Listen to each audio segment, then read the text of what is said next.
अखेर काका पुतण्याचं ठरलेलं आहे। पुणे पिंपरी चिंचवडमध्ये दोन राष्ट्रवादी एकत्र लढणारे, घड्याळ तुतारी या दोन चिन्हांवर लढणारे। उद्या दुपारपर्यंत जागा वाटप कळेल, रोहित पवारांनी माहिती दिली।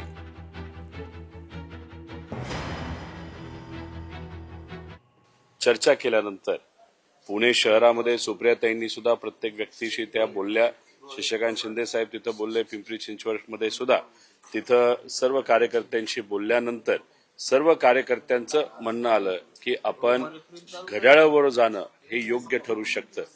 त्यामुळे ही लढाई कार्यकर्त्यांची लढाई आहे, हे इलेक्शन कार्यकर्त्यांचं इलेक्शन आहे।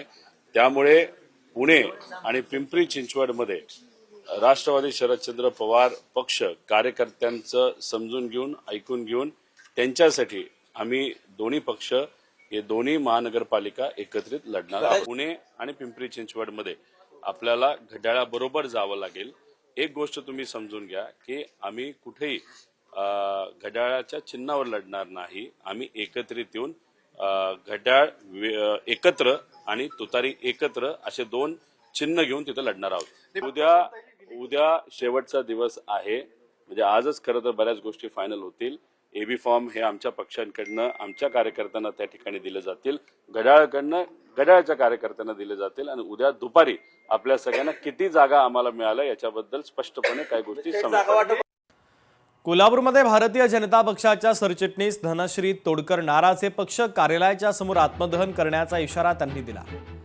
तर निवडणुकीमध्ये तिकीट न मिळाल्याने त्यांनी निर्णय घेतला। उद्या भाजपच्या पक्ष कार्यालयाच्या समोर आत्मदहन करण्याचा इशारा त्यांनी दिलेला आहे। पुरुष आहे का तिच्या पाठीमागं कोण? हे बारकं पोरग आणि यांना न्याय मिळाला पाहिजे। ज्यांना तिकीट मिळालं नाही ते कार्यकर्ते पक्षाचं कमळ आम्ही प्रत्येक घराघरात पोहोचवतो आणि पक्षाला खरंच पक्षाला खऱ्या कार्यकर्त्याची गरज नाही आहे असं ह्या ह्याच्यातून जाणवते। आजच्या स्थितीतून आज कालपर्यंत म्हणतात तुम्ही रेसवर आहे आणि अचानक मला पक्ष सांगते की तुम्ही थांबा। हा पक्षानं माझ्यावरती अन्याय केलेला आहे। एक वेळेस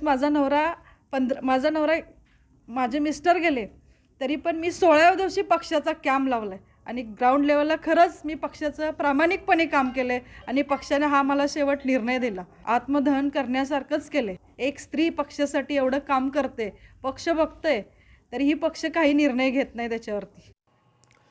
वैभववाडीमध्ये आम्ही विरोधक शिल्लकच ठेवला नाही, विकास कामं करताना कोणीही विरोध करणार नाही, मंत्री नितेश राणे यांनी वक्तव्य केलं आहे।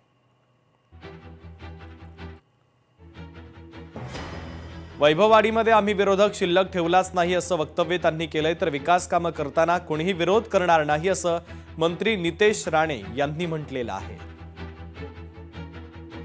ह्या तालुक्याचे वैशिष्ट्य असं आहे की इथे आम्ही औषधाला पण विरोधक ठेवला नसल्यामुळे विरोध होण्याचं काय कारणच नाही। सगळेच व्यासपीठावर दिसत आहेत बघा। राजकारण काय वैभववाडीचे फोटो, फॅमिली फोटो घ्यायचा असेल तर या स्टेजवर काढला, ह्याचा उरले सुरले एक दोन असतील त्यांना पण आता बघू, जिल्हा परिषद पंचायत समिती आहे, हात फिरून टाकू शेवटचा एकदम। म्हणून त्याची तुम्ही चिंता करू नका, आम्ही लोक बसलोय त्याच्या। फक्त मला ह्या वैभववाडी तालुक्यामध्ये वाघजी काहीतरी तुमच्या नेतृत्वाखाली काहीतरी तुम्ही नवीन करा। लोकशाही मराठी ऐका, पहा, जागरूक रहा।